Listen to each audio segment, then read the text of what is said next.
Welcome to our 5 on 5. We're pleased to welcome back Senator Jeff Merkley. Senator, it's good to see you. How are you? It's good to be here. All right, so first I want to offer my condolences for the loss of your family member who died in the UCC shooting.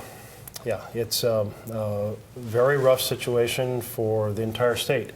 I come from Douglas County. I come from Myrtle Creek.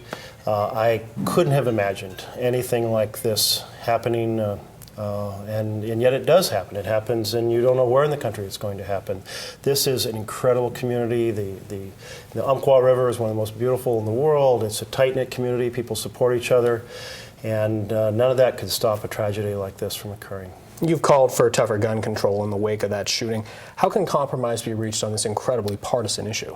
Well, here's the thing. So often you hear, well, let's make the existing law work. Well, the existing law is the background check system. And that background check system does have loopholes in it that have made it relatively ineffective.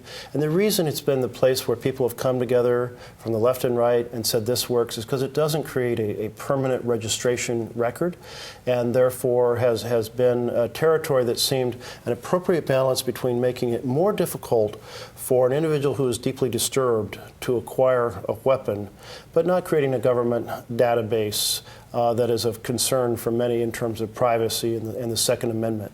So that's really the focus, is to say, well, let's make that system work a little better, or maybe substantially better than it does now. Do you think there's enough support for gun control that Democrats can hang their hats on the issue, so to speak, in advance of next year's big general election? I think in terms of the background check, the answer is yes. Oregon adopted the background check system going to gun shows by initiative. It was the citizens who adopted that. The roughly 80 to 90% by various polling say that that's the common ground. Yes, people support that, want that to work. One person summed it up this way. It should be much more difficult for a deeply disturbed individual to access a gun and much easier to access help. Certainly, I think we can all agree that that's a direction we can all move towards. So what impressed you most in last night's Democratic presidential debate, candidate debate? Well, what really struck me about it was a real policy discussion. One serious policy issue after another raised and debated with a fairly respectful style between the five individuals who were present. And of course, we even had Bernie Sanders coming to Hillary Clinton's defense at one point. I was struck the comparison with the earlier Republican debates where the questions seemed to all be about Donald Trump and how he'd insulted this group or that group.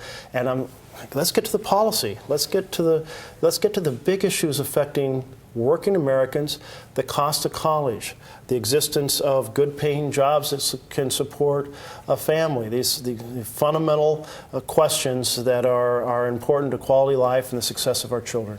You mentioned college affordability. That's something you and Senator Wyden are both working on. Are each of you working on an individual bill, or together you're working on these bills to make college more affordable? We're bringing several different ideas together. Senator Wyden is focusing on a bill that he plans to present soon that will, I think, one called the partnership bill, that proceeds to create a federal incentive for states to control tuition at public universities. That's a big part of the puzzle. I'm putting out the Afford Act, and Senator Wyden is a co-sponsor of it. And the Afford Act says, let's not have our children paralyzed by fear of a debt trap in which their monthly debt payments on college are higher than their income, or at least so high that there's no room to actually operate. What it does is, the fancy word is income-based repayment, and it would cap at 10% of your disposable income the amount you'd be liable to pay each month.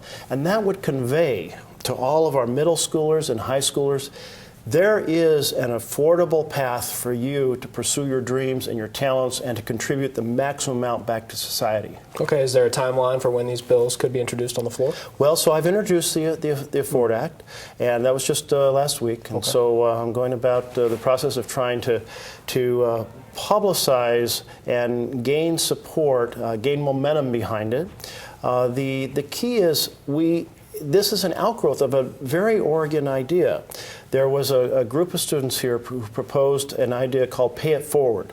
And that is a fund would pay for your tuition, but then you would dedicate a percent, perhaps 2-3% of your future income to go into the fund for the next generation, so pay it forward. The mechanics of that turned out to be very complicated. And so a simpler system is to use this income-based repayment where you cap the percent of your disposable income, achieves the same objective, which is to say that you are not going to be crushed by college debt. So go get that engineering degree, go get that mathematics degree, become a teacher, pursue your dream, contribute to society. You'll live a much better life and we'll all benefit. Very good, Senator. Good to see you. Thank you so much for being here. Appreciate it. Stay with us. We'll be right back.